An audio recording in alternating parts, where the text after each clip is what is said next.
नमस्कार, मी लतिका। आज मी तुम्हाला झटपट असं मिरची वडा बनवून दाखवणार आहे। त्यासाठी ह्या बघा अशा मोठ्या आकाराच्या मिरच्या घेतलेल्या, स्वच्छ धुवून घेतलेल्या आहेत आणि पुसून पण घेतलेल्या आहेत। ह्यांना काय करायचं, आपल्याला मधोमध असे कट मारून घ्यायचं आहे आणि त्यातलं जेवढं बी आहे ना हे थोडं थोडं काढून घ्यायचं आहे। बी काढायचं कसं, तसं साईडला आपल्या सुरी घालायची आणि थोडंसं त्याचा देठ असतो मध्ये ते काढून घ्यायचं। बघा अशा पद्धतीत निघून जातं, पूर्ण निघतं बघा हे असं। आता हे मी अशा पद्धतीत काढून घेते। अशा पद्धतीत बघा मी पूर्ण आतलं बी काढून घेतलेलं आहे।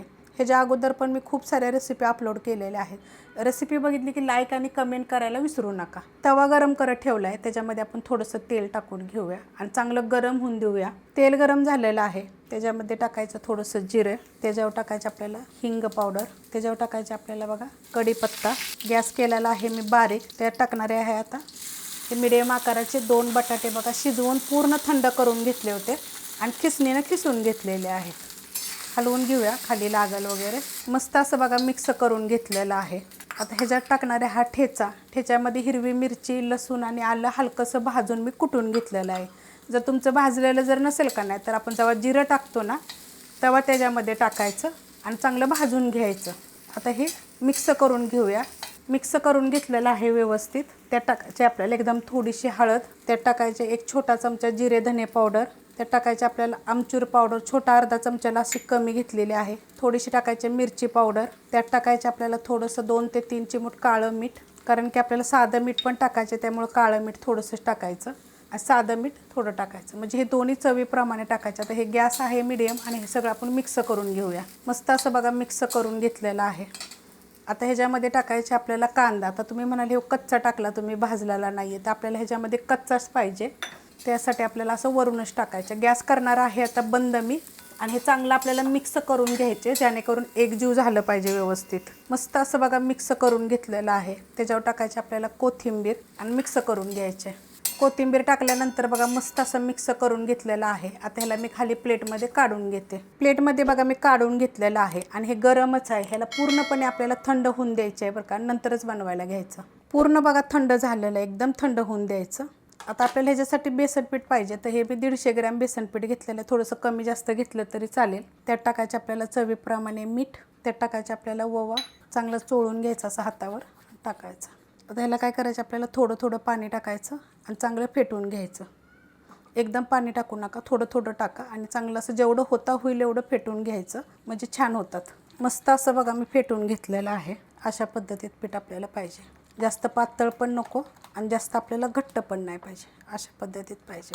आता ह्याच्यामध्ये टाकणार आहे मी थोडासा खायचा सोडा, 1 चिमूटभर टाकायचा आणि त्याच्यावर आपल्याला एकदम थोडंसं पाणी टाकायचं आणि मिक्स करून घेऊया। सोडा टाकल्यावर मी मिक्स करून घेतलेलं आहे। आता साईडला करून घेऊया। एकदम थंड झालेलं आहे बघा। आता असं मिरचीमध्ये आपल्याला भरून घ्यायचं आहे, जेवढं होता होईल एवढं दाबून दाबून भरायचं। हे जे बनवलेलं आहे ना हे बघा आपलं घट्ट आहे, पातळ नाही पाहिजे, आपल्याला घट्ट पाहिजे, कारण ते मिरचीवर बसणार नाही आहे। अशा पद्धतीमध्ये बघा।